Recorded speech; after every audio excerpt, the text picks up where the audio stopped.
पुढील बातमी. गोळीबार, खुनाचा प्रयत्न आणि बेकायदेशीर अग्निशस्त्रांचा वापर करून दहशत निर्माण करणाऱ्या इशप्पा उर्फ विशाल जगन्नाथ पंदी याच्या टोळीवर मोक्का अंतर्गत कारवाईस मंजुरी मिळाली आहे.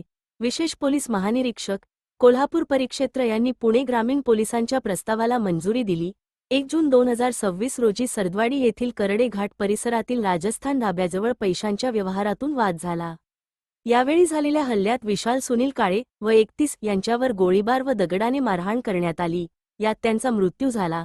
तसेच केदार चंद्रकांत झाडगे व 25 यांच्यावर हत्याराने वार करून जीवे मारण्याचा प्रयत्न केल्याचा आरोप आहे. तपासात या गुन्ह्यात एकूण 11 आरोपी निष्पन्न झाले असून त्यापैकी 10 आरोपींना अटक करण्यात आली आहे. तर गोपाळ संजय यादव हा आरोपी फरार असून त्याचा शोध सुरू आहे. पोलिसांच्या माहितीनुसार या टोळीविरुद्ध शिरूरसह लोणीकंद, वाघोली, फुरसुंगी, सांगवी, तळेगाव दाभाडे आणि अहिल्यानगर जिल्ह्यातील एमआयडीसी पोलीस ठाण्यात यापूर्वीही गंभीर गुन्हे दाखल आहेत. यामध्ये खुनाचा प्रयत्न, अग्निशस्त्रांचा वापर, दरोडा, खंडणीसाठी अपहरण आणि संघटित गुन्हेगारीसारख्या आरोपांचा समावेश आहे. ही कारवाई पुणे ग्रामीण पोलीस अधीक्षक संदीप सिंह गिल व अपर पोलीस अधीक्षक सुमित कुमार यांच्या मार्गदर्शनाखाली करण्यात आली.